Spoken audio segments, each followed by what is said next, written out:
Il a passé 40 ans à chercher Dieu dans le sable. 40 ans à creuser la terre d'Israël avec une pelle dans une main et une Bible dans l'autre. 40 ans à chercher les preuves que Moïse avait vraiment existé, que l'Exode avait vraiment eu lieu, que les murs de Jéricho s'étaient vraiment effondrés. Il s'appelait William Dever, pasteur évangélique avant de devenir archéologue, croyant sincère, homme de foi. Il voulait prouver la Bible, et il a tout perdu. Pas son argent, pas sa carrière, non, il a perdu sa foi. Parce qu'à chaque coup de pioche, à chaque strate de terre retournée, à chaque tesson de poterie daté au carbone 14, il ne trouvait rien, absolument rien. Pas une trace de 2 millions d'Hébreux errant dans le désert pendant 40 ans, pas une inscription égyptienne mentionnant les plaies, pas un seul os, pas un seul campement, pas un seul déchet laissé par cette foule immense. Rien. En 2001, après 4 décennies de fouilles, William Dever a écrit un livre. Son titre, « What did the biblical writers know and when did they know it ?» Sa conclusion, en une phrase, « Moïse n'a probablement jamais existé ». Je sais ce que vous pensez. Un archéologue athée qui cherchait à détruire la Bible, n'est-ce pas? Non, un croyant, un pasteur, un homme qui voulait prouver sa foi et qui a eu le courage de regarder les preuves en face, même quand elles lui disaient ce qu'il ne voulait pas entendre. Aujourd'hui, je vais vous montrer exactement ce que Dever a trouvé, ou plutôt ce qu'il n'a pas trouvé, en Égypte, dans le Sinaï, à Canaan. 3 lieux, 3 silences assourdissants, 3 absences qui changent tout. Et à la fin, vous comprendrez pourquoi cet homme de foi a dû abandonner l'histoire de Moïse. Non pas parce qu'il le voulait, mais parce que les pierres ne mentent pas. Avant de continuer, une précision importante. Tous les ouvrages que je mentionne dans cette vidéo sont référencés en description. Vous pouvez les consulter, les acheter, les vérifier par vous-même. Je ne vous demande pas de me croire sur parole, je vous donne les sources. Et si ce travail de recherche vous apporte quelque chose, vous pouvez soutenir la chaîne en rejoignant la communauté YouTube via le lien en description ou en m'offrant un livre via le lien correspondant. Maintenant, commençons. Une chose avant de continuer. Cette vidéo ne cherche pas à détruire votre foi. Elle ne vous dit pas quoi penser. Elle ne vous demande pas de renoncer à vos croyances. Elle vous montre ce que l'archéologie a découvert, les faits, les dates, les preuves matérielles. Et ensuite, c'est votre choix. Vous pouvez croire que Moïse a existé malgré l'absence de preuves. C'est votre droit. La foi n'a pas besoin de preuves. C'est même sa définition. Ou vous pouvez choisir de voir l'histoire telle que Pierre la raconte. Les 2 chemins sont respectables, mais vous méritez de connaître les faits avant de choisir. Voilà le recul nécessaire.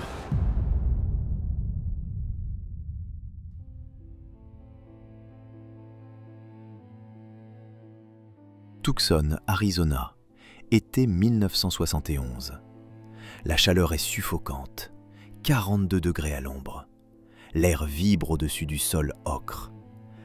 Un homme marche entre les tentes d'un chantier de fouilles. Il a 38 ans, barbe courte, lunettes épaisses, chemise trempée de sueur. Il s'appelle William Dever. Jusqu'à l'année précédente, il était pasteur dans une église évangélique du Kentucky. Puis il a eu une révélation, pas divine, intellectuelle. Il voulait prouver la Bible, pas la croire, la prouver, avec des preuves, des tessons, des strates, des datations au carbone 14.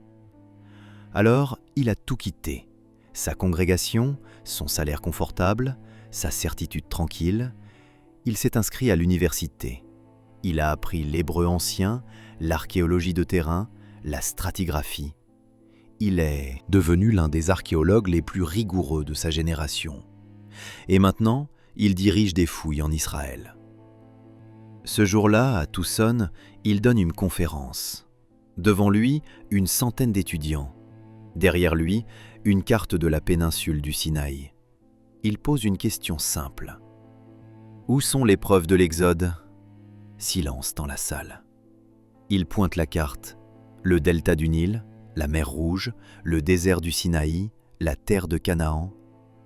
Selon la Bible, 600 000 hommes hébreux ont quitté l'Égypte, plus les femmes, plus les enfants, plus le bétail. Certains calculs donnent 2 à 3 millions de personnes.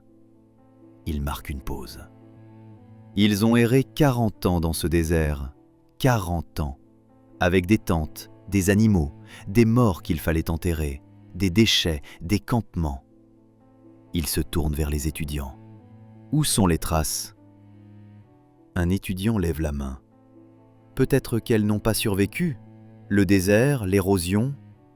Devers secoue la tête. Non, le Sinaï est l'un des déserts les plus fouillés au monde. Les archéologues israéliens ont passé des décennies à le ratisser. Ils ont trouvé des campements nomades vieux de 10 000 ans, des restes de feux de camp du néolithique, des ossements d'animaux datant de l'âge de bronze. Il fait une pause, mais pas une seule trace des Hébreux, pas un tesson de poterie, pas un os, pas un outil, pas une inscription, rien. Un autre étudiant intervient. Et en Égypte, les archives égyptiennes ? Dever soupire, c'est la question qu'il redoutait. Les Égyptiens documentaient tout, absolument tout. Les victoires comme les défaites, les traités comme les révoltes, les esclaves comme les tribus. Ils avaient une bureaucratie obsessionnelle. Ils projettent une image, des hiéroglyphes couvrant un mur entier. Voici les archives de Ramsès II, le pharaon que beaucoup identifient comme celui de l'Exode. Il a régné 66 ans. Nous avons des milliers de documents de son règne, des listes de travailleurs, des rapports de construction, des inventaires de grains. Pause. Pas une seule mention des Hébreux, pas une seule mention des plaies, pas une seule mention d'une armée engloutie dans la mer Rouge. Le silence dans la salle est pesant. Dever continue. Réfléchissez. Si les 10 plaies avaient vraiment frappé l'Égypte, si le Nil s'était transformé en sang, si tous les premiers-nés étaient morts en une nuit, si l'armée du pharaon avait été engloutie. Il laisse la phrase en suspens. Ce serait la plus grande catastrophe de l'histoire égyptienne. Comment aurait-il pu ne pas la mentionner ? Un étudiant au fond de la salle pose la question que personne n'ose poser. « Professeur, est-ce que ça veut dire que l'Exode n'a jamais eu lieu ?» Dever reste silencieux un long moment. 30 ans plus tôt, cette question l'aurait mis en colère. 20 ans plus tôt, elle l'aurait troublé. 10. Un an plus tôt, elle l'aurait attristé. Maintenant, elle ne provoque qu'une acceptation résignée. « Je suis venu en Israël pour prouver la Bible, » dit-il finalement. « J'ai passé des décennies à creuser, à chercher, à espérer. » Il regarde ses mains, des mains qui ont tamisé des tonnes de terre, qui ont nettoyé des milliers de tessons, qui ont cherché, cherché, cherché. Et je n'ai rien trouvé. Ce soir-là, seul dans son bureau, William Dever écrit dans son journal. Une phrase, une seule. Les pierres ne mentent pas, même quand on voudrait qu'elles mentent. Il pose son stylo, il regarde par la fenêtre. Le désert s'étend à l'infini sous la lune. Quelque part là-bas, selon la Bible, 2 millions de personnes avaient erré pendant 40 ans. Mais le désert garde ses secrets. Et parfois, le plus grand secret, c'est qu'il n'y a rien à cacher.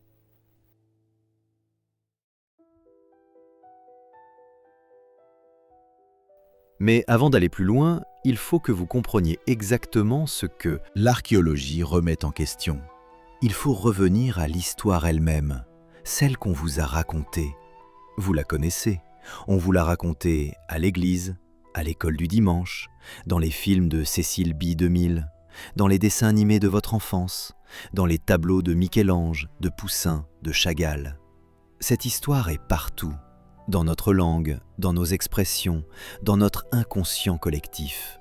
Traverser la mer Rouge, les 10 plaies, le veau d'or, la terre promise. Vous utilisez ces expressions sans même y penser. Elles font partie de notre patrimoine culturel commun. Laissez-moi la récapituler en détail pour qu'on parte du même point, pour que vous compreniez exactement ce que l'archéologie remet en question. Tout commence 4 siècles avant l'Exode. Selon la Genèse, Joseph, le fils de Jacob, est vendu comme esclave par ses frères jaloux. Il arrive en Égypte. Par une série de retournements extraordinaires, il devient vizir du pharaon, le 2e personnage le plus puissant d'Égypte. Une famine frappe Canaan. Les frères de Joseph viennent chercher du grain en Égypte. Réconciliation. Jacob et toute sa famille s'installent en Égypte. 70 personnes au total. La Genèse, chapitre 46, verset 27. Toutes les personnes de la maison de Jacob qui vinrent en Égypte étaient au nombre de 70. 400 ans passent. Ces 70 personnes se multiplient. L'Exode, chapitre 1, verset 7. Les enfants d'Israël furent féconds et multiplièrent. Ils s'accrurent et devinrent de plus en plus puissants, et le pays en fut rempli. Si puissants, si nombreux, que le Pharaon commence à avoir peur. Il dit à son peuple : « Voilà les enfants d'Israël qui forment un peuple plus nombreux et plus puissant que nous. Allons, montrons-nous habiles à son égard, empêchons qu'il ne s'accroisse. » Le Pharaon décide d'asservir les Hébreux. Il les force à construire les villes de Python et Ramsès, des travaux épuisants. Sous le fouet des contremaîtres, l'Exode, chapitre 1, versets 13 et 14. Alors, les Égyptiens réduisirent les enfants d'Israël à une dure servitude. Ils leur rendirent la vie amère par de rudes travaux en argile et en briques. Mais même l'esclavage ne suffit pas à limiter leur croissance. Alors, le Pharaon ordonne quelque chose de monstrueux. L'Exode, chapitre 1, verset 22. Alors, Pharaon donna cet ordre à tout son peuple. « Jetez dans le fleuve tout garçon qui naîtra, et laissez vivre toutes les filles. » Un génocide des nouveau-nés mâles. C'est dans ce contexte de terreur que naît Moïse. Une femme de la tribu de Lévi donne naissance à un garçon. Elle le cache pendant 3 mois. Mais elle ne peut plus le cacher. Alors elle prend un panier de joncs, elle l'enduit de bitume et de pois. Elle y place l'enfant. Elle le dépose parmi les roseaux au bord du Nil. La fille du Pharaon descend au fleuve pour se baigner. Elle aperçoit le panier. Elle l'ouvre, elle voit l'enfant qui pleure. L'Exode, chapitre 2, verset 6. Elle l'ouvrit et vit l'enfant. C'était un petit garçon qui pleurait. Elle en eut pitié et elle dit : « C'est un enfant des Hébreux. » Par un retournement providentiel, la sœur de Moïse, qui observait de loin, propose d'aller chercher une nourrice hébreu. Elle ramène sa propre mère. Ainsi, Moïse est élevé par sa mère biologique aux frais de la princesse égyptienne. Quand il est sevré, il est adopté par la fille du Pharaon. Il devient prince d'Égypte. L'Exode, chapitre 2, verset 10. Elle lui donna le nom de Moïse, car, dit-elle, je l'ai retiré des eaux. Moïse grandit dans le palais. Il reçoit l'éducation d'un prince égyptien. Selon les Actes des Apôtres, chapitre 7, verset 22, Moïse fut instruit dans toute la sagesse des Égyptiens, et il était puissant en parole et en œuvre. Mais il n'oublie pas ses origines. Un jour, devenu adulte, il sort du palais. Il voit un Égyptien qui frappe un Hébreu. Son sang ne fait qu'un tour. L'Exode, chapitre 2, verset 12.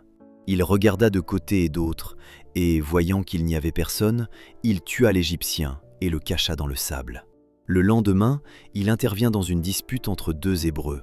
L'un d'eux lui dit : « Qui t'a établi chef et juge sur nous ? Penses-tu me tuer comme tu as tué l'Égyptien ?» Moïse comprend que son crime est connu. Le Pharaon apprend l'affaire. Il cherche à tuer Moïse. Moïse s'enfuit. Il traverse le désert. Il arrive au pays de Madian. 40 ans passent. Moïse épouse Séphora, la fille d'un prêtre madianite. Il devient berger. Il garde les troupeaux de son beau-père dans le désert. Un jour, il mène le troupeau au-delà du désert, jusqu'à la montagne de Dieu, l'Horeb. Et là, quelque chose d'extraordinaire se produit. L'Exode, chapitre 3, versets 2 à 4. L'ange de l'Éternel lui apparut dans une flamme de feu, au milieu d'un buisson. Moïse regarda, et voici, le buisson était tout en feu, et le buisson ne se consumait point. Moïse dit : « Je veux me détourner pour voir quelle est cette grande vision, et pourquoi le buisson ne se consume point. » L'Éternel vit qu'il se détournait pour voir, et Dieu l'appela du milieu du buisson, et dit : « Moïse, Moïse !» Et il répondit : « Me voici. » Dieu se révèle à Moïse. Il lui donne sa mission, retourner en Égypte, affronter le Pharaon, libérer le peuple hébreu. L'Exode, chapitre 3, verset 10. Maintenant, va, je t'enverrai auprès de Pharaon, et tu feras sortir d'Égypte mon peuple, les enfants d'Israël. Moïse hésite, il objecte, il dit qu'il n'est pas éloquent, que personne ne le croira. Dieu lui donne des signes, le bâton qui se transforme en serpent, la main qui devient lépreuse puis guérie, l'eau du Nil qui se change en sang, et Dieu lui révèle son nom. L'Exode, chapitre 3, verset 14. Dieu dit à Moïse : « Je suis celui qui suis. » En hébreu, Eyé, Asher, Eyé. Le tétragramme Yahweh, le nom sacré, imprononçable. Moïse retourne en Égypte, avec son frère Aaron comme porte-parole. Il se présente devant le Pharaon. L'Exode, chapitre 5, verset 1. Moïse et Aaron se rendirent ensuite auprès de Pharaon et lui dirent : « Ainsi parle l'Éternel, le Dieu d'Israël. Laisse aller mon peuple, pour qu'il célèbre au désert une fête en mon honneur. » Le Pharaon refuse. L'Exode, chapitre 5, verset 2. Pharaon répondit : « Qui est l'Éternel pour que j'obéisse à sa voix en laissant aller Israël ? Je ne connais point l'Éternel, et je ne laisserai point aller Israël. » Pire, il alourdit le fardeau des esclaves. Désormais, ils doivent fabriquer des briques sans qu'on leur fournisse la paille. Ils doivent aller chercher la paille eux-mêmes, tout en maintenant la même production. Les contremaîtres hébreux sont battus. Le peuple souffre encore plus qu'avant. Alors Dieu envoie les 10 plaies. D'abord, les eaux changées en sang. Le Nil, source de vie de l'Égypte, devient rouge. Les poissons meurent. L'eau devient imbuvable. L'Exode, chapitre 7, versets 20 et 21. Moïse et Aaron firent ce que l'Éternel avait ordonné. Aaron leva le bâton, et il frappa les eaux qui étaient dans le fleuve, sous les yeux de Pharaon et sous les yeux de ses serviteurs. Et toutes les eaux du fleuve furent changées en sang. Les poissons qui étaient dans le fleuve périrent, le fleuve se corrompit. Le Pharaon refuse de céder. Puis viennent les grenouilles. Elles envahissent tout. Les maisons, les chambres, les lits, les fours, les pétrins. L'Exode, chapitre 8, verset 3. Le fleuve fourmillera de grenouilles. Elles monteront et elles entreront dans ta maison, dans ta chambre à coucher et dans ton lit, dans la maison de tes serviteurs et dans celle de ton peuple, dans tes fours et dans tes pétrins. Le Pharaon promet de laisser partir les Hébreux. Moïse prie, les grenouilles meurent, le Pharaon revient sur sa parole. Ensuite, les poux, ou les moustiques selon les traductions. La poussière du sol se transforme en insectes qui piquent hommes et bêtes. Puis les mouches. Des essaims de mouches venimeuses envahissent l'Égypte.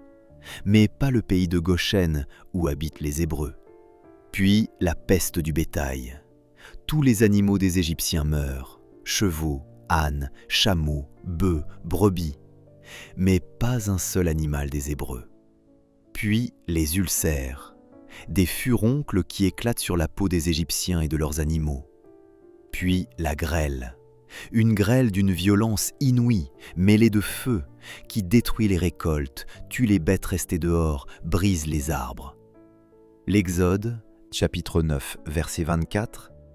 Il y eut de la grêle, et le feu se mêlait à la grêle. Elle était tellement forte qu'il n'y en avait point eu de semblable dans tout le pays d'Égypte depuis qu'il existe comme nation. Puis les sauterelles. Elles dévorent tout ce que la grêle avait épargné, plus une feuille verte dans tout le pays. Puis les ténèbres. Pendant 3 jours, une obscurité totale recouvre l'Égypte, si épaisse qu'on peut la toucher. Les Égyptiens ne peuvent pas se voir les uns les autres, mais les Hébreux ont de la lumière. À chaque plaie, le Pharaon promet de céder. À chaque fois, il revient sur sa parole. Pourquoi ? Parce que Dieu endurcit son cœur. L'Exode, chapitre 10, verset 1. L'Éternel dit à Moïse : « Va vers Pharaon, car j'ai endurci son cœur et le cœur de ses serviteurs pour faire éclater mes signes au milieu d'eux. » Dieu veut montrer sa puissance. Il prolonge l'affrontement pour multiplier les miracles. Et puis vient la 10e plaie, la plus terrible. L'Exode, chapitre 11, versets 4 et 5. Moïse dit : « Ainsi parle l'Éternel. Vers le milieu de la nuit, je passerai au travers de l'Égypte, et tous les premiers-nés mourront dans le pays d'Égypte, depuis le premier-né de Pharaon assis sur son trône, jusqu'au premier-né de la servante qui est derrière la meule, et jusqu'à tous les premiers-nés des animaux. » Pour protéger les Hébreux, Dieu leur ordonne un rituel.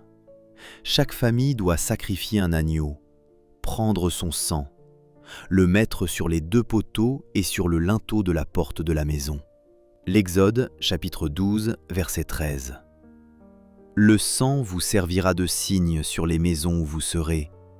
Je verrai le sang et je passerai par-dessus vous, et il n'y aura point de plaie qui vous détruise quand je frapperai le pays d'Égypte. C'est l'origine de la Pâque, Pessah en hébreu, qui signifie « passer par-dessus ». À minuit, l'Éternel frappe. L'Exode, chapitre 12, versets 29 et 30. Au milieu de la nuit, l'Éternel frappa tous les premiers-nés dans le pays d'Égypte, depuis le premier-né de Pharaon assis sur son trône, jusqu'au premier-né du captif dans sa prison, et jusqu'à tous les premiers-nés des animaux. Pharaon se leva de nuit, lui et tous ses serviteurs, et tous les Égyptiens, et il y eut de grands cris en Égypte, car il n'y avait point de maison où il n'y eut un mort. Cette fois, le Pharaon cède. L'Exode, chapitre 12, versets 31 et 32. Dans la nuit même, Pharaon appela Moïse et Aaron et leur dit : « Levez-vous, sortez du milieu de mon peuple, vous et les enfants d'Israël. Allez, servez l'Éternel, comme vous l'avez dit. » Les Hébreux partent, précipitamment, sans même avoir le temps de faire lever leurs pattes. C'est pourquoi on mange du pain sans levain pendant Pessah. Combien étaient-ils ? L'Exode, chapitre 12, verset 37. Les enfants d'Israël partirent de Ramsès pour Sukkot, au nombre d'environ 600 000 hommes de pied, sans les enfants. 600 000 hommes adultes. Sans compter les femmes, les enfants, les vieillards. Les estimations traditionnelles donnent 2 à 3 millions de personnes, plus le bétail. Des troupeaux de brebis et de bœufs en grand nombre. Mais le Pharaon change d'avis. L'Exode, chapitre 14, verset 5. On annonça au roi d'Égypte que le peuple avait pris la fuite. Alors le cœur de Pharaon et celui de ses serviteurs furent changés à l'égard du peuple. Ils dirent : « Qu'avons-nous fait en laissant aller Israël, dont nous n'aurons plus les services ?» Le Pharaon rassemble son armée. 600 chars d'élite, toute la cavalerie d'Égypte. Il se lance à la poursuite des Hébreux. Les Hébreux arrivent au bord de la mer des roseaux, traditionnellement identifiée comme la mer Rouge. Devant eux, l'eau. Derrière eux, l'armée du Pharaon. Ils sont pris au piège. Le peuple panique. Il accuse Moïse. L'Exode, chapitre 14, versets 11 et 12. Ils dirent à Moïse : « N'y avait-il pas des sépulcres en Égypte, sans qu'il fût besoin de nous mener mourir au désert ? Que nous as-tu fait en nous faisant sortir d'Égypte ? N'est-ce pas là ce que nous te disions en Égypte ? Laisse-nous servir les Égyptiens, car nous aimons mieux servir les Égyptiens que de mourir au désert. » Moïse répond. L'Exode, chapitre 14, versets 13 et 14. Moïse répondit au peuple. « Ne craignez rien, restez en place et regardez la délivrance que l'Éternel va vous accorder en ce jour. Car les Égyptiens que vous voyez aujourd'hui, vous ne les verrez plus jamais. L'Éternel combattra pour vous, et vous, gardez le silence. » Puis il lève son bâton. L'Exode, chapitre 14, versets 21 et 22. Moïse étendit sa main sur la mer. Et l'Éternel refoula la mer par un vent d'Orient qui souffla avec impétuosité toute la nuit. Il mit la mer à sec, et les eaux se fendirent. Les enfants d'Israël entrèrent au milieu de la mer à sec, et les eaux formaient comme une muraille à leur droite et à leur gauche. Les Hébreux traversent à pied sec. L'armée égyptienne s'engage derrière eux. Mais Dieu regarde l'armée égyptienne. Il sème la confusion dans leurs rangs. Les roues des chars s'enfoncent, les chevaux s'affolent. Les Égyptiens comprennent. L'Exode, chapitre 14, verset 25. Les Égyptiens dirent alors « Fuyons devant Israël, car l'Éternel combat pour lui contre les Égyptiens. » Trop tard. L'Exode, chapitre 14, versets 27 et 28. Moïse étendit sa main sur la mer, et vers le matin, la mer reprit son impétuosité, et les Égyptiens s'enfuirent à son approche. Mais l'Éternel précipita les Égyptiens au milieu de la mer. Les eaux revinrent et couvrirent les chars, les cavaliers et toute l'armée de Pharaon qui était entrée dans la mer après les enfants d'Israël, et il n'en échappa pas un seul. L'armée du Pharaon est anéantie. Après la traversée de la mer, commence l'errance. 40 ans dans le désert du Sinaï. Pourquoi 40 ans? Parce que le peuple a manqué de foi. Il a douté de Dieu. Il a murmuré contre Moïse. Dieu décide que la génération qui a quitté l'Égypte ne verra pas la terre promise. Elle mourra dans le désert. Seuls leurs enfants entreront en Canaan. Nombre, chapitre 14, versets 29 et 30. Vos cadavres tomberont dans ce désert, vous tous dont on a fait le dénombrement, en vous comptant depuis l'âge de 20 ans et au-dessus, et qui avez murmuré contre moi, vous n'entrerez point dans le pays que j'avais juré de vous faire habiter. Pendant ces 40 ans, Dieu prend soin de son peuple. Il leur donne la manne, une substance mystérieuse qui apparaît chaque matin sur le sol, comme de la rosée, qui a le goût de gâteau au miel et qui nourrit le peuple pendant 40 ans. L'Exode, chapitre 16, verset 31. La maison d'Israël donna à cette nourriture le nom de manne. Elle ressemblait à de la graine de coriandre. Elle était blanche et avait le goût d'un gâteau au miel. Il leur donne l'eau. Quand ils ont soif, Moïse frappe le rocher avec son bâton et l'eau jaillit. L'Exode, chapitre 17, verset 6. « Voici, je me tiendrai devant toi sur le rocher d'Horeb. Tu frapperas le rocher et il en sortira de l'eau et le peuple boira. » Il leur envoie des cailles quand ils réclament de la viande. Nombre, chapitre 11, verset 31. L'Éternel fit souffler de la mer un vent qui amena des cailles et les répandit sur le camp. Et au mont Sinaï, 3 mois après la sortie d'Égypte, Dieu donne à Moïse la loi, les 10 commandements, gravés de son propre doigt sur des tables de pierre. L'Exode, chapitre 20. Vous les connaissez par cœur.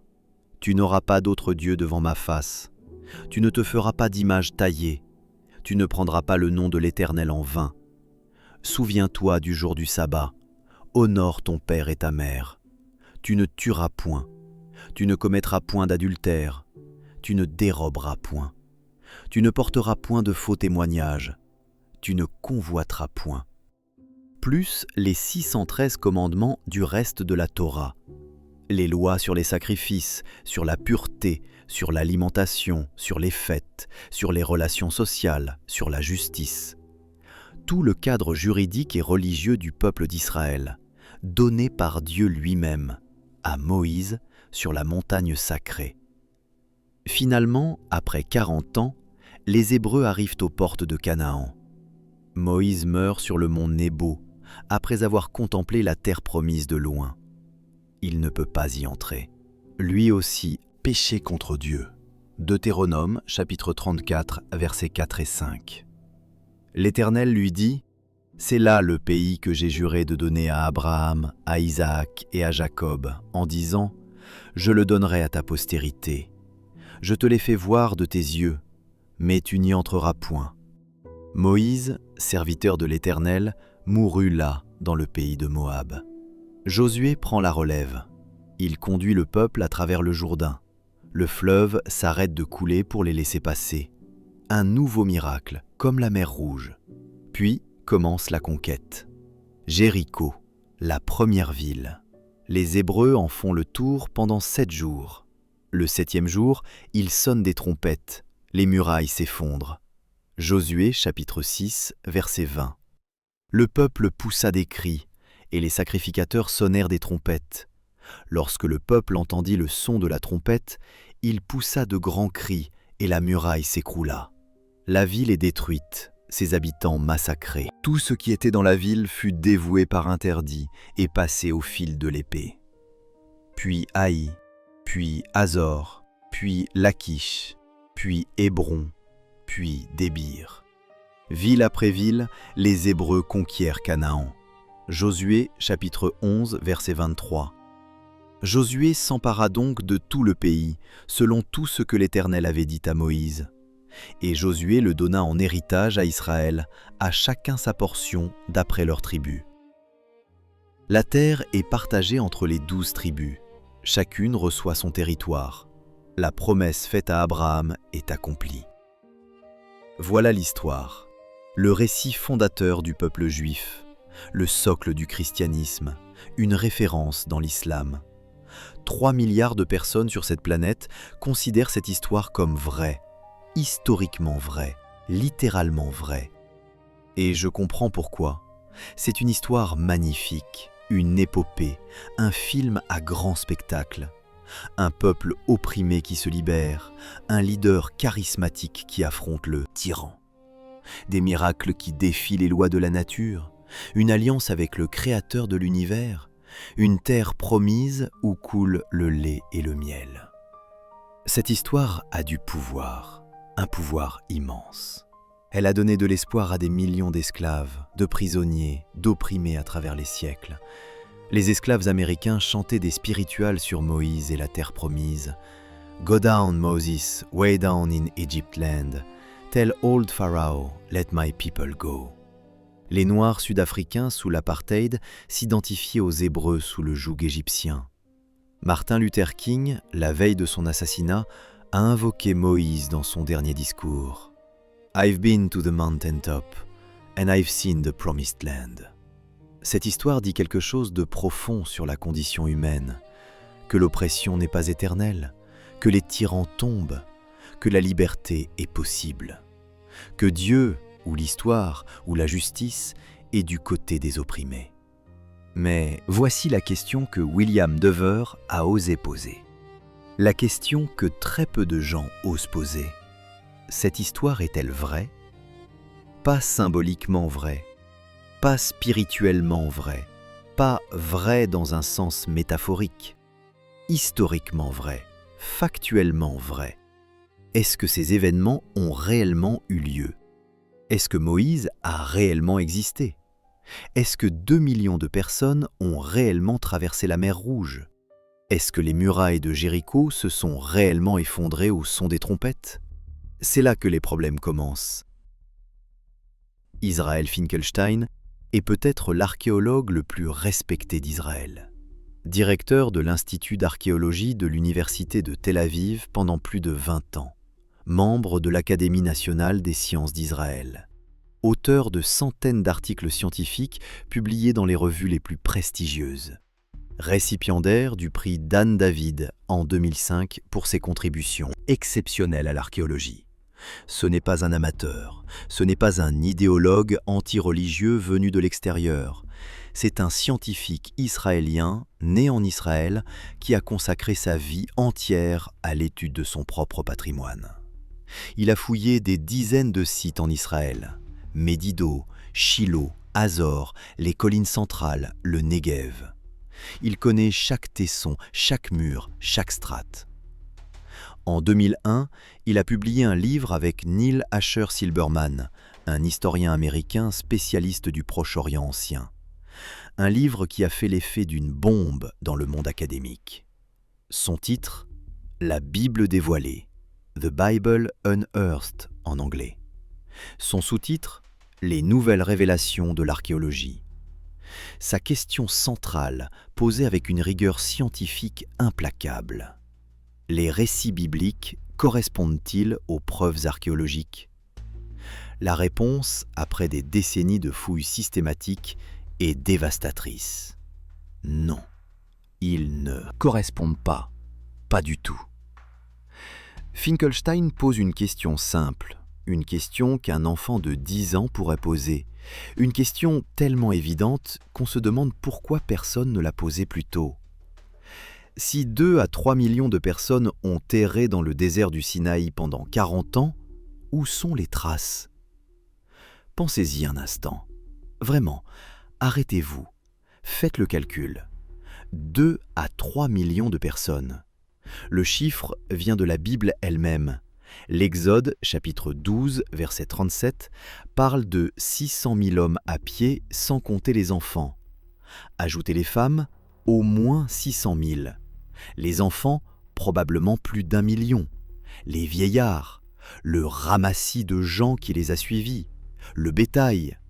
Les estimations les plus conservatrices donnent 2 millions de personnes.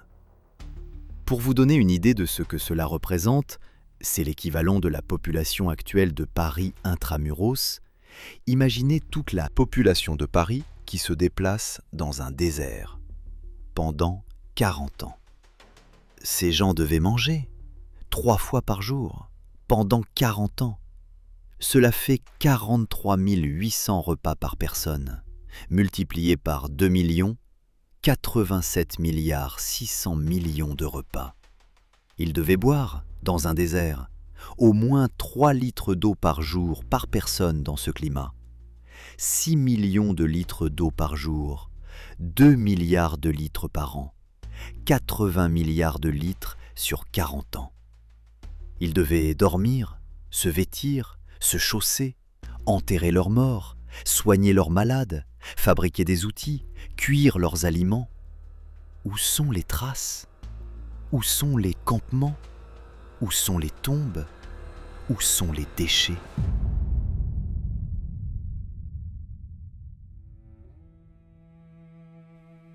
Commençons par l'Égypte. Selon la Bible, les Hébreux ont été esclaves en Égypte pendant 430 ans. Ils étaient si nombreux qu'ils effrayaient les Égyptiens. Ils ont construit les villes de Pithom et Ramsès. Ils ont subi un génocide des nouveau-nés mâles. Ils ont été libérés par des miracles spectaculaires. L'armée du pharaon a été engloutie dans la mer. L'Égypte ancienne était une civilisation obsédée par l'écriture et la documentation. Les Égyptiens avaient une bureaucratie monumentale, des armées de scribes qui consignaient tout, absolument tout. Les batailles gagnées comme les batailles perdues, les traités de paix comme les traités de vassalité, les tribus reçues comme les tribus payées, les listes de travailleurs, les rations distribuées, les matériaux utilisés, les briques produites, les révoltes, les épidémies, les famines, les inondations du Nil, les éclipses, les tremblements de terre. Nous avons des dizaines de milliers de documents égyptiens de cette période. Des papyrus administratifs, des stèles commémoratives, des inscriptions sur les murs des temples, des textes dans les tombes, des lettres diplomatiques, des contrats commerciaux. Nous savons ce que Ramsès II a fait pendant ses 66 ans de règne, année par année, campagne militaire par campagne militaire. Nous connaissons le nom de ses femmes, de ses enfants, de ses chevaux favoris. Nous savons combien de briques ces ouvriers produisaient par jour à Pi-Ramsès. Nous avons les rapports des contremaîtres qui se plaignaient des ouvriers absents. Et les Hébreux? Silence. Pas une mention. Pas un seul document égyptien ne mentionne une population d'esclaves hébreux. Pas un seul document ne mentionne un homme appelé Moïse ou Moshe ou tout autre nom approchant. Pas un seul document ne mentionne les 10 plaies. Pas un seul document ne mentionne le Nil transformé en sang. Pas un seul document ne mentionne l'obscurité de 3 jours. Pas un seul document ne mentionne la mort des premiers-nés. Pas un seul document ne mentionne le départ massif d'une population d'esclaves. Pas un seul document ne mentionne une armée engloutie dans la mer. Rien. Le silence est total. William Dever l'a dit clairement lors de cette conférence à Tucson en 1971. Si les 10 plaies avaient frappé l'Égypte, si le Nil s'était transformé en sang, si des ténèbres avaient recouvert le pays pendant 3 jours, si tous les premiers-nés étaient morts en une nuit, si l'armée du Pharaon avait été détruite, ce serait la plus grande catastrophe de l'histoire égyptienne. Comment aurait-il pu ne pas la mentionner ? On pourrait arguer que les Égyptiens auraient voulu cacher cette humiliation, effacer les traces de leur défaite. Mais cet argument ne tient pas. Les Égyptiens ne cachaient pas leur défaite, pas systématiquement en tout cas. Nous avons des documents sur des révoltes dans le delta, sur des incursions de peuples étrangers, sur des batailles perdues contre les Hittites, sur le traité de paix humiliant que Ramsès II a dû signer après la bataille de Kadesh. Les Égyptiens documentaient tout, y compris leurs échecs, mais pas l'Exode. Il y a une seule mention de Israël dans les archives égyptiennes de cette période, une seule. La stèle de Merempta, datée de 1207 avant notre ère. Érigée par le pharaon Merempta, fils et successeur de Ramsès II, cette stèle commémore une campagne militaire en Canaan. Elle liste les peuples vaincus. Et parmi eux, une ligne. Israël est dévasté, sa semence n'est plus. C'est tout. Une mention, en passant, parmi une liste de peuples vaincus. Et notez bien, pas en Égypte, en Canaan. Les Égyptiens connaissaient un groupe appelé Israël qui vivait en Canaan vers 1207 avant notre ère. Mais ils ne mentionnent jamais des esclaves hébreux en Égypte, jamais un exode massif, jamais des plaies miraculeuses, jamais une armée engloutie. Le silence est assourdissant. Passons maintenant au désert du Sinaï. 40 ans, 2 à 3 millions de personnes, plus le bétail. Le désert du Sinaï est l'un des terrains archéologiques les plus fouillés au monde. Pourquoi ? Parce que les archéologues israéliens, après la guerre des 6 jours en 1967, avaient accès à la péninsule. Et ils voulaient trouver des preuves de l'Exode. Ils voulaient confirmer leur récit fondateur. Ils avaient les moyens, l'expertise, la motivation. Ils ont cherché pendant des décennies. Voici ce qu'ils ont trouvé. Des campements nomades du néolithique, datés de 8000 à 10 000 ans avant notre ère. Des traces de petits groupes de chasseurs-cueilleurs. Des restes de feux de camp de l'âge de bronze, datés de 3000 à 2000 avant notre ère. Des cercles de pierre, des ossements d'animaux. Des inscriptions nabatéennes du premier millénaire avant notre ère. Des graffitis laissés par des caravaniers. Poteries, des outils, des bijoux de différentes époques. Le désert conserve remarquablement bien les traces humaines. L'air est sec, pratiquement pas d'humidité, pas de décomposition rapide.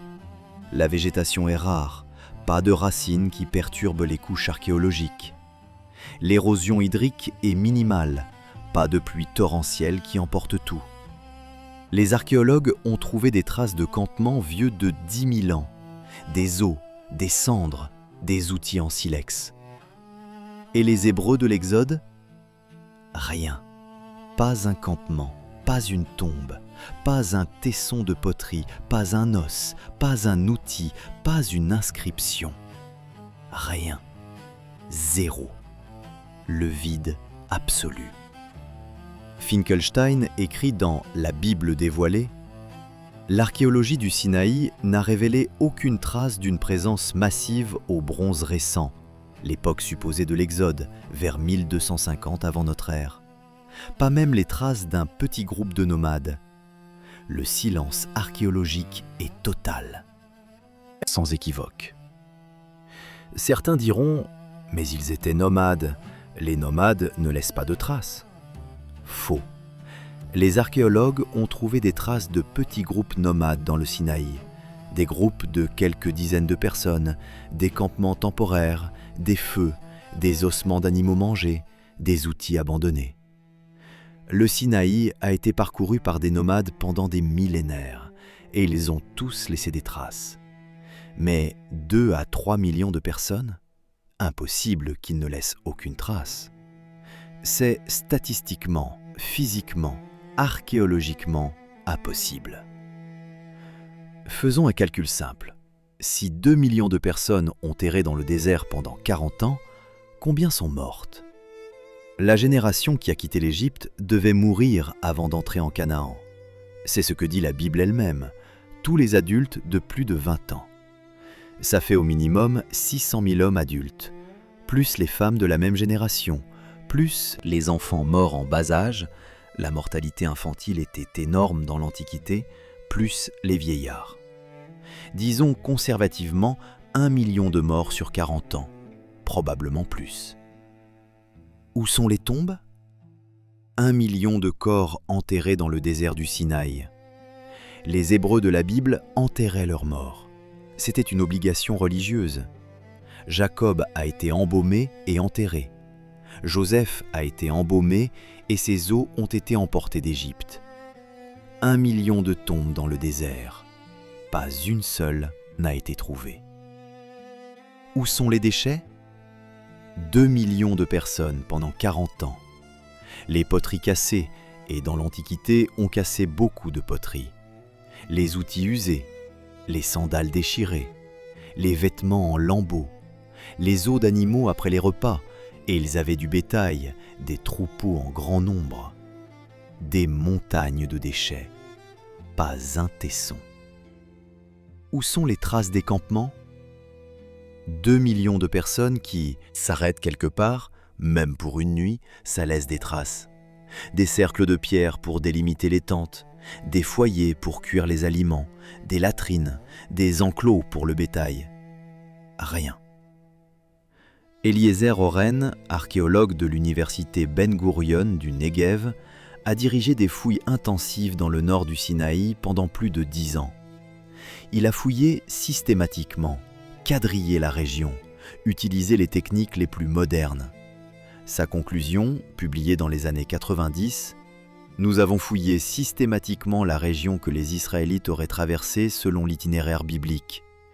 Nous n'avons trouvé aucune trace d'activité humaine massive correspondant à la période de l'Exode. Aucune.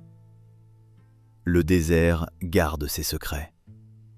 Mais parfois, le plus grand secret, c'est qu'il n'y a rien à trouver. Passons maintenant à Canaan, la terre promise. Selon le livre de Josué, les Hébreux ont conquis Canaan par la force. Une guerre de conquête brutale et systématique, ville après ville. Jéricho, Haï, Hazor, Lachish, Églon, Hébron, Débir, des dizaines de villes. Les murailles s'effondrent, les habitants sont massacrés par le fil de l'épée.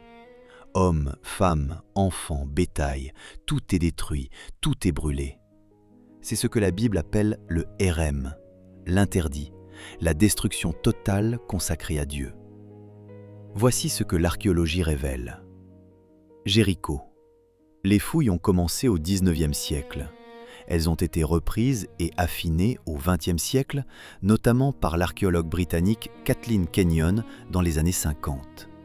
Kenyon était méticuleuse. Elle a utilisé les méthodes stratigraphiques les plus rigoureuses de son époque. Elle a daté chaque couche avec précision. Sa conclusion, Jéricho n'avait pas de murailles au XIIIe siècle avant notre ère. La ville avait connu une période de prospérité au Bronze ancien, vers 2300 avant notre ère. Elle avait eu des murailles impressionnantes, mais ces murailles avaient été détruites vers 2000 avant notre ère, probablement par un tremblement de terre. La ville avait été reconstruite puis abandonnée vers 1550 avant notre ère. Au moment supposé de la conquête de Josué, vers 1250 avant notre ère, Jéricho était un petit village non fortifié. Quelques maisons, peut-être quelques dizaines d'habitants, pas de murs à faire tomber. Aï, le nom même est révélateur. Aï, en hébreu, signifie ruine, tas de décombres. Les fouilles ont montré que la ville avait été détruite et abandonnée vers 2400 avant notre ère, 1000 ans avant Josué. Au moment supposé de la conquête, Aï était ce que son nom indique, une ruine, un tas de pierres, inhabité depuis des siècles. Josué aurait conquis une ruine? C'est ici que l'histoire devient fascinante. Les archéologues pensent que le récit de la conquête d'Aï est une étiologie, un récit inventé pour expliquer quelque chose qu'on observe. Les Israélites de l'époque royale voyaient ces ruines impressionnantes. Ils se demandaient « Qui a détruit cette ville ?» Réponse : nos ancêtres, bien sûr, sous la direction de Josué. Le récit a été créé pour expliquer les ruines, pas l'inverse. Hazor. Là, il y a effectivement des traces de destruction. Vers 1230 avant notre ère, une couche de cendres épaisse, des murs effondrés, des signes d'un incendie violent. Quelqu'un a détruit Hazor vers cette époque. Mais qui ? Les candidats sont nombreux. Les Égyptiens avaient des campagnes militaires régulières dans la région. Meremptah a mené une campagne en Canaan vers 1207 avant notre ère. Son père, Ramsès II, en avait mené plusieurs. Les peuples de la mer, des groupes mystérieux venus de la Méditerranée, dévastaient les côtes du Levant à cette époque. Ils ont détruit l'empire hittite, ils ont attaqué l'Égypte, ils se sont installés sur la côte cananéenne, ce sont probablement les ancêtres des Philistins. Des conflits internes entre cités cananéennes étaient fréquents. Les lettres d'Amarna, datées du XIVe siècle avant notre ère, montrent des rois cananéens qui se plaignent d'être attaqués par leurs voisins.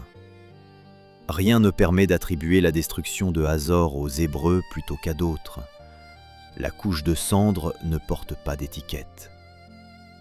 Et voici le plus troublant de tout, la culture matérielle.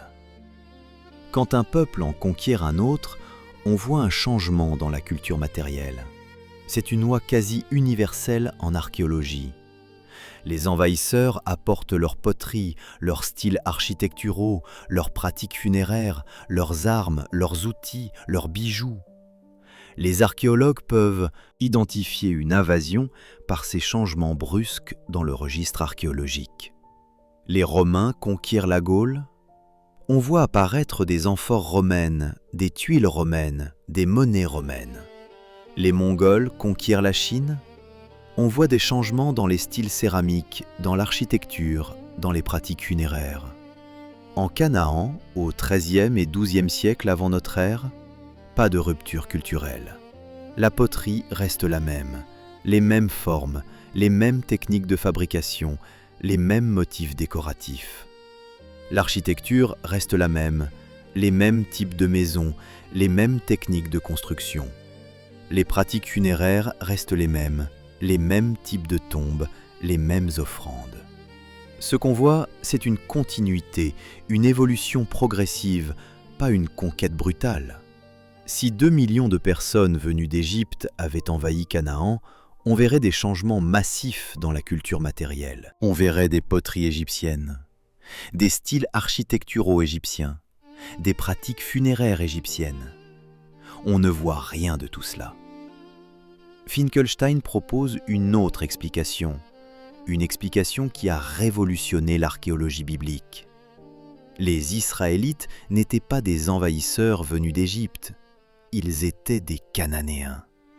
Des pasteurs semi-nomades qui vivaient dans les marges des cités cananéennes depuis des siècles, qui, au XIIe siècle avant notre ère, pour des raisons complexes, effondrement des cités-États, changements climatiques, pressions économiques, se sont sédentarisés dans les collines centrales, qui ont développé progressivement une identité distincte au fil des générations, qui sont devenus Israël. L'épreuve ? Les villages israélites primitifs des collines centrales, datés du XIIe et XIe siècle avant notre ère, ont une poterie identique à la poterie cananéenne, leur. Les maisons suivent les mêmes modèles architecturaux que les maisons cananéennes. Leurs outils sont les mêmes que les outils cananéens. Leurs pratiques alimentaires sont similaires, avec une exception notable, l'absence d'os de porc. Les sites israélites primitifs ne contiennent pratiquement pas d'os de porc. Les sites cananéens des plaines en contiennent beaucoup. Cette différence alimentaire, qui deviendra plus tard un marqueur identitaire majeur du judaïsme, est l'une des rares choses qui distinguent les premiers Israélites de leurs voisins cananéens. Mais c'est une différence culturelle, pas une différence ethnique. Les Israélites ne sont pas venus d'ailleurs. Ils sont nés ici, en Canaan, de Cananéens qui ont progressivement développé une identité distincte. Et l'histoire de l'Exode ? Un mythe fondateur, créé des siècles plus tard, pour donner à ce peuple une origine glorieuse, une histoire de libération, une alliance avec Dieu, pour expliquer pourquoi ils étaient différents de leurs voisins, pour justifier leurs droits sur cette terre. Ce n'est pas une insulte, c'est de l'histoire. Et comprendre cette histoire ne diminue pas la puissance du récit, au contraire. Récapitulons ce que nous avons découvert. 3 silences, 3 absences, 3 vides archéologiques.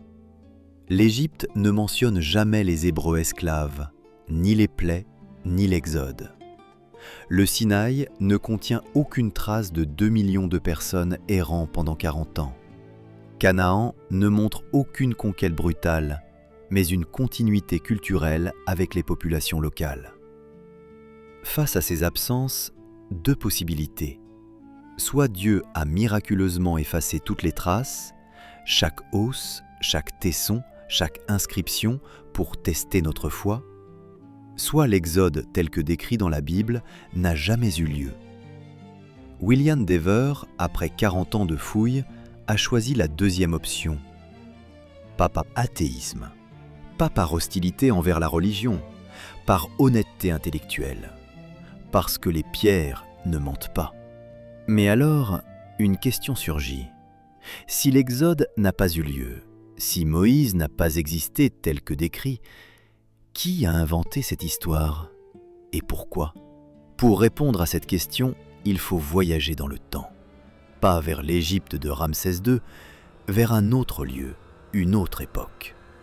Jérusalem.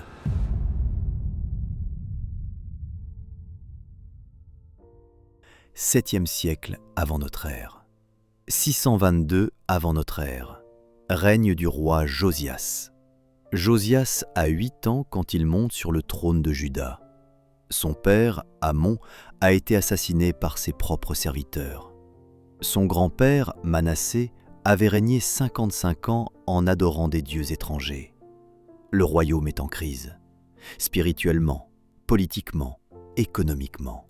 L'empire assyrien, qui dominait la région depuis des siècles, s'effondre. Ninive tombera en 612 avant notre ère. Un vide de pouvoir s'ouvre. Josias voit une opportunité.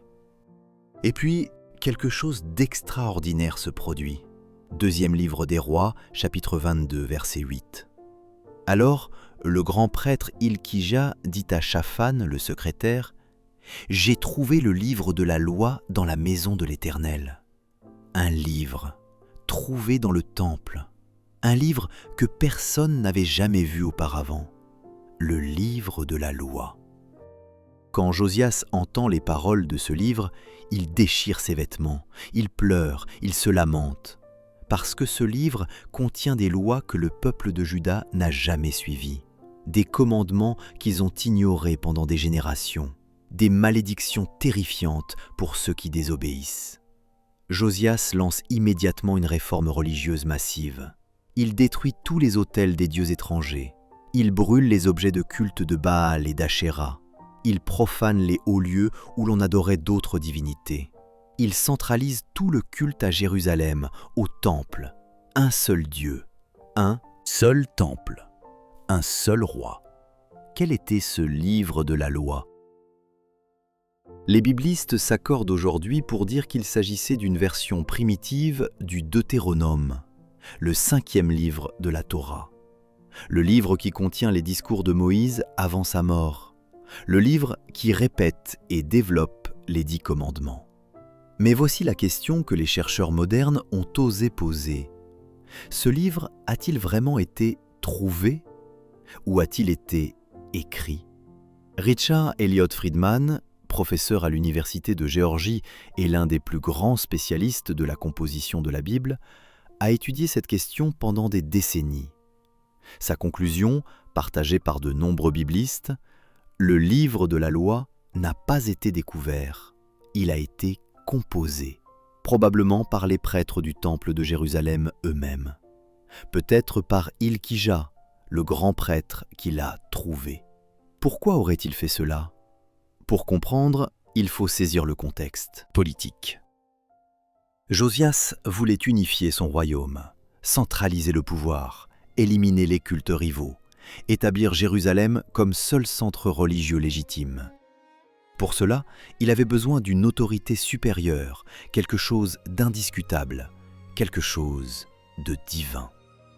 Un livre ancien, écrit par Moïse lui-même, contenant les commandements de Dieu. Le Deutéronome insiste sur un point central. Le culte doit être centralisé, au lieu que l'Éternel choisira. Ce lieu, c'est Jérusalem. Plus de sanctuaires locaux, plus de prêtres de village, plus de cultes régionaux. Tout doit passer par le temple, par les prêtres de Jérusalem, par le roi. Vous voyez le mécanisme? Josias avait besoin de légitimer sa réforme politique. Les prêtres avaient besoin de centraliser leur pouvoir. Ensemble, ils ont découvert un livre qui justifiait exactement ce qu'ils voulaient faire. Ce n'était pas nécessairement un mensonge cynique. Ils croyaient probablement servir Dieu, purifier le culte, sauver leur peuple de l'idolâtrie. Mais le résultat est le même. Le Deutéronome n'a pas été écrit par Moïse au XIIIe siècle avant notre ère. Il a été composé au VIIe siècle avant notre ère, à Jérusalem, pour servir les intérêts d'une réforme politico-religieuse. Mais l'histoire ne s'arrête pas là. Josias meurt en 609 avant notre ère, tué à la bataille de Megiddo contre le pharaon Nécho II. Sa réforme s'effondre. Et en 586 avant notre ère, le pire arrive. Nabuchodonosor II, roi de Babylone, assiège Jérusalem. La ville tombe, le temple est détruit, les élites sont déportées à Babylone. L'exil babylonien, 50 ans de captivité. Pour les Juifs de l'époque, c'est la fin du monde. Leur ville est en ruine, leur temple n'existe plus, leur roi est prisonnier, leur Dieu semble les avoir abandonnés. Autour d'eux, d'autres peuples déportés s'assimilent en une génération. Les Moabites disparaissent. Les Édomites se fondent dans l'Empire, les Ammonites cessent d'exister comme peuple distinct. Les scribes juifs comprennent qu'ils font face au plus grand danger de leur histoire, pas la mort physique, la mort culturelle, l'assimilation, l'oubli. Ils doivent créer quelque chose de puissant, quelque chose qui maintiendra leur peuple ensemble, quelque chose qui leur donnera une identité unique, irréductible, éternelle. C'est pendant l'exil que les scribes compilent et éditent les textes qui deviendront la Torah. Ils prennent les anciennes traditions, les histoires des patriarches, les légendes tribales, le livre de la loi de Josias, et ils les tissent ensemble en un récit cohérent. Un récit qui commence par la création du monde, qui passe par Abraham, Isaac, Jacob, qui culmine dans l'Exode, la libération d'Égypte, l'alliance au Sinaï, qui se termine aux portes de la terre promise. Moïse devient le personnage central de ce récit, le libérateur, le législateur, le prophète suprême, l'homme qui a parlé à Dieu face à face. Est-ce qu'un homme appelé Moïse a existé historiquement? Peut-être, probablement même. Il y avait sans doute un chef, un leader, une figure fondatrice autour de laquelle les traditions se sont cristallisées. Mais le Moïse de la Bible, celui qui affronte Pharaon, qui ouvre la mer Rouge, qui reçoit les 10 commandements, est une construction littéraire. Un personnage créé pour incarner l'identité d'un peuple. Ce n'est pas une insulte, c'est de l'histoire. Et comprendre cette histoire ne diminue pas la puissance du récit, au contraire. Revenons à William Dever, ce pasteur évangélique devenu archéologue. Cet homme qui voulait prouver la Bible. Qu'est-ce que 40 ans de fouilles lui ont appris? Dans son livre « Who were the early Israelites and where did they come from ?» publié en 2003, Dever écrit quelque chose de remarquable. « J'ai commencé ma carrière comme croyant conservateur. Je voulais que l'archéologie confirme la Bible. J'ai passé des décennies à chercher ces confirmations. Et je n'en ai pas trouvé. L'Exode tel que décrit dans la Bible n'a pas de support archéologique. La conquête de Canaan telle que décrite dans Josué n'a pas eu lieu. Les récits patriarcaux ne peuvent pas être confirmés. Ce n'est pas ce que je voulais trouver. Mais c'est ce que j'ai trouvé.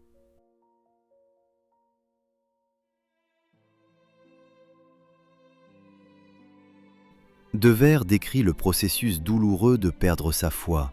Pas une perte soudaine, une érosion lente, pierre après pierre, fouille après fouille, absence après absence.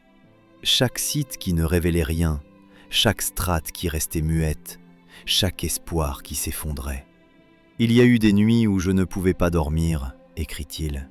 « Je me demandais si j'avais gaspillé ma vie, si tout ce en quoi j'avais cru était un mensonge. Mais j'ai réalisé quelque chose d'important. La vérité a de la valeur en elle-même, même quand elle fait mal, même quand elle détruit ce que nous aimons. La vérité reste la vérité. » Dever n'est pas devenu athée. Il se décrit comme agnostique respectueux. Il ne méprise pas les croyants. Il comprend le besoin de foi. Il reconnaît la valeur des récits fondateurs, mais il refuse de mentir. Il refuse de dire que l'archéologie confirme l'Exode quand elle ne le fait pas. Il refuse de prétendre que les preuves existent quand elles n'existent pas. « Mon travail n'est pas de défendre la Bible », écrit-il. « Mon travail est de découvrir ce qui s'est réellement passé. Et ce que j'ai découvert, c'est que les récits bibliques sont des constructions littéraires, théologiques, identitaires. Ce sont des mythes au sens noble du terme, des histoires qui portent une vérité profonde sur l'identité d'un peuple, mais pas des récits, historiques au sens moderne. Cette distinction est cruciale. Un mythe n'est pas un mensonge. Un mythe est une histoire qui porte du sens, qui transmet des valeurs, qui crée de l'identité. Les Grecs savaient que l'Iliade était un poème, pas un reportage journalistique. Cela ne diminuait pas sa valeur. Les Romains savaient que Romulus et Rémus n'avaient pas vraiment été allaités par une louve. Cela ne les empêchait pas de chérir cette histoire. Peut-être pouvons-nous faire la même chose avec l'Exode. Reconnaître que c'est un mythe fondateur, une construction littéraire, une création humaine, et l'aimer quand même. Pour ce qu'il dit sur la liberté, sur la résistance à l'oppression, sur l'espoir d'une terre promise. Maintenant, abordons la question que vous vous posez depuis le début. Si Moïse n'a pas existé tel que décrit, si l'Exode n'a pas eu lieu tel que raconté, qu'est-ce que cela signifie pour les 3 grandes religions monothéistes? Commençons par le judaïsme. Le judaïsme repose sur la Torah, les 5 livres attribués à Moïse. Si Moïse n'a pas écrit ces livres, si l'Alliance au Sinaï est une construction littéraire, qu'advient-il du judaïsme? La réponse dépend de ce qu'on entend par judaïsme. Si le judaïsme est une religion qui exige une foi littérale dans chaque mot de la Torah, alors oui, les découvertes archéologiques posent un problème sérieux. Mais le judaïsme n'a jamais été uniquement cela. Le judaïsme rabbinique, depuis 2000 ans, a toujours interprété les textes, cherché des sens cachés, accepté des lectures multiples. Le Talmud est rempli de débats entre rabbins sur le sens des textes. Des interprétations contradictoires coexistent. La tradition orale est aussi importante que la tradition écrite. De nombreux juifs modernes, y compris des rabbins, acceptent les conclusions de l'archéologie biblique. Ils reconnaissent que la Torah est une œuvre humaine, composée sur plusieurs siècles, éditée pendant l'exil. Et ils continuent de la chérir, de l'étudier, de la pratiquer. Parce que pour eux, la valeur de la Torah ne dépend pas de son historicité littérale.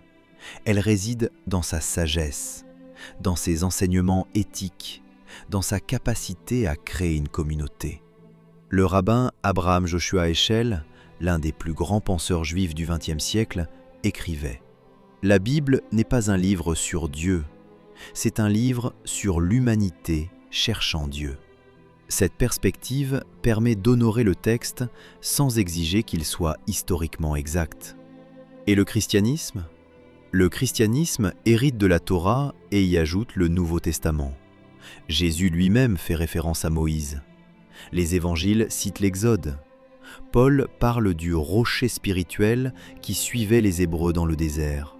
Si l'Exode est un mythe, ces références deviennent-elles caduques ? Pas nécessairement. Les auteurs du Nouveau Testament ne faisaient pas d'archéologie. Ils utilisaient les récits de leur tradition. Ils y trouvaient des significations spirituelles. Quand Paul parle du rocher spirituel, il ne fait pas un cours d'histoire. Il fait une méditation théologique. Le rocher représente le Christ. C'est de l'allégorie, pas du journalisme. De nombreux théologiens chrétiens modernes acceptent les conclusions de la critique biblique. Ils reconnaissent que les récits de l'Ancien Testament sont des constructions littéraires. Et ils continuent de trouver dans ces récits une vérité spirituelle. L'Exode devient une métaphore de la libération du péché. La traversée de la mer Rouge devient un symbole du baptême. La terre promise devient le royaume de Dieu. Le théologien Paul Tillich écrivait « Un mythe qui est reconnu comme mythe ne perd pas sa vérité. Il la révèle plus clairement. » Pour Tillich, les récits bibliques ne sont pas vrais parce qu'ils sont historiques. Ils sont vrais parce qu'ils disent quelque chose de profond sur la condition humaine. Et l'islam ? L'islam vénère Moïse, Moussa, comme l'un des plus grands prophètes. Le Coran raconte l'histoire de l'Exode, les plaies, la traversée de la mer, les 10 commandements. Si ces événements n'ont pas eu lieu, l'islam est-il affecté ? C'est une question délicate. L'islam traditionnel affirme que le Coran est la parole directe de Dieu, transmise à Muhammad par l'ange Gabriel. Il est considéré comme infaillible, inaltéré, parfait. Si le Coran raconte une histoire qui ne s'est pas produite, cela pose un problème théologique sérieux pour l'islam orthodoxe. Cependant, certains penseurs musulmans modernes proposent des lectures plus nuancées. Ils suggèrent que les récits coraniques ne sont pas nécessairement des reportages historiques, qu'ils sont des enseignements spirituels, que leur vérité est morale, pas factuelle. Ces interprétations restent minoritaires et souvent controversées, mais elles existent. La question n'est pas tranchée. Elle ne le sera probablement jamais. Ce qui est certain, c'est que les découvertes archéologiques obligent les croyants des 3 religions à réfléchir, à se demander « qu'est-ce que je crois vraiment et pourquoi ?» Prenons du recul. Ce que nous avons découvert sur l'Exode n'est pas unique. Tous les peuples créent des mythes fondateurs, des histoires qui expliquent leurs origines, qui justifient leur existence, qui leur donnent une place dans l'univers. Les Romains avaient Romulus et Rémus, 2 jumeaux abandonnés, allaités par une louve, qui ont fondé la plus grande ville du monde antique. Est-ce historiquement vrai ? Évidemment non. Est-ce que les Romains y croyaient ? Probablement pas littéralement, mais ils chérissaient cette histoire. Elle leur disait qui ils étaient. Les Américains ont leur père fondateur. Washington qui ne peut pas mentir. Jefferson qui écrit la Déclaration d'indépendance dans un éclair de génie. Franklin qui capture la foudre. Ces histoires sont-elles vraies ? En partie. Mais elles ont été embellies, mythifiées, sacralisées. Washington possédait des esclaves, Jefferson aussi. La déclaration d'indépendance a été écrite et réécrite par un comité. Mais les Américains préfèrent la version héroïque. Elle leur dit qui ils veulent être. Les Français ont leur mythe. Nos ancêtres les Gaulois, Vercingétorix résistant à César, Jeanne d'Arc sauvant la France, la Révolution apportant la liberté au monde. Ces récits sont-ils exacts? Partiellement. Mais ils ont été façonnés, remodelés, idéalisés. Vercingétorix a perdu, Jeanne d'Arc a été brûlée par des Français autant que par des Anglais. La Révolution a guillotiné des milliers d'innocents. Mais les Français préfèrent la version glorieuse. Vous voyez le pattern? Chaque peuple fait la même chose. Créer un récit des origines, l'embellir, le sacraliser, le transmettre. Ce n'est pas de la malhonnêteté, c'est de la construction identitaire. Les humains ont besoin d'histoire pour savoir qui ils sont. L'Exode est le mythe fondateur du peuple juif. Il dit « Nous étions esclaves et nous avons été libérés. Nous avons une alliance avec Dieu, nous avons une terre promise. » Cette histoire a maintenu le peuple juif ensemble pendant 2500 ans. À travers les dispersions, les persécutions, les tentatives d'extermination. Rome est tombée, Babylone est tombée, l'Empire ottoman est tombé. Mais les Juifs sont toujours là, grâce à cette histoire. Alors oui, l'Exode est probablement un mythe. Mais c'est un mythe qui a fonctionné. Un mythe qui a sauvé un peuple. Un mythe qui a changé le monde. Nous arrivons au terme de cette enquête. Qu'avez-vous appris? Que l'archéologie ne confirme pas l'Exode tel que décrit dans la Bible. Que Moïse, s'il a existé, n'était pas le personnage décrit dans les textes. Que le récit de l'Exode est probablement une construction littéraire du VIe siècle avant notre ère. Que cette construction servait des objectifs politiques, religieux et identitaires. Qu'allez-vous faire de cette connaissance? Vous pouvez choisir de l'ignorer, de fermer cette page, de retourner à vos certitudes, de faire comme si vous n'aviez rien entendu. Est un choix respectable, je ne vous jugerai pas. Le confort a de la valeur, la foi aussi, la tradition aussi. Ou vous pouvez choisir d'intégrer cette connaissance, de reconnaître que les récits fondateurs sont des constructions humaines, de comprendre que la vérité historique et la vérité spirituelle ne sont pas la même chose, de voir que les mythes ont de la valeur précisément parce qu'ils sont des créations humaines, parce que voici ce que j'ai compris. Si Moïse avait été un personnage réel qui avait vraiment ouvert la mer Rouge par miracle, ce serait impressionnant. Mais si des scribes en exil, face à l'anéantissement de leur peuple, ont créé une histoire si puissante qu'elle a maintenu ce peuple ensemble pendant 2500 ans, c'est encore plus impressionnant. Cela montre que l'humanité, sans intervention divine, est capable de choses extraordinaires. Que nous pouvons créer du sens face à l'absurde. Que nous pouvons construire de l'identité face à la dissolution. Que nous pouvons survivre face à l'impasse. Vos enfants, vos petits-enfants, ils vont grandir dans un monde où les mythes se créent en temps réel, où les récits se propagent instantanément sur les réseaux sociaux, où les vérités alternatives deviennent des certitudes en quelques heures, où les algorithmes façonnent ce qu'ils voient, ce qu'ils pensent, ce qu'ils croient. Ils auront besoin d'outils pour naviguer dans ce monde, la capacité de distinguer le mythe de l'histoire, la capacité de reconnaître quand un récit sert des intérêts particuliers, la capacité de poser la question « Est-ce vrai? Comment le sait-on » Vous pouvez leur transmettre ces outils, pas en leur disant quoi penser, mais en leur montrant comment penser. William Dever a passé 40 ans à chercher la vérité. Il l'a trouvée, même quand elle faisait mal. Et il l'a transmise dans ses livres, dans ses conférences, dans ses enseignements. Vous pouvez faire la même chose, à votre échelle, dans votre famille, avec vos proches. Ce n'est pas grand-chose, mais c'est peut-être la chose la plus précieuse que vous puissiez léguer. Pas des certitudes rassurantes qui enferment, mais des outils pour penser librement. Il y a 3000 ans, quelque part au Proche-Orient, un peuple a créé une histoire. Une histoire de libération, d'alliance, de terre promise.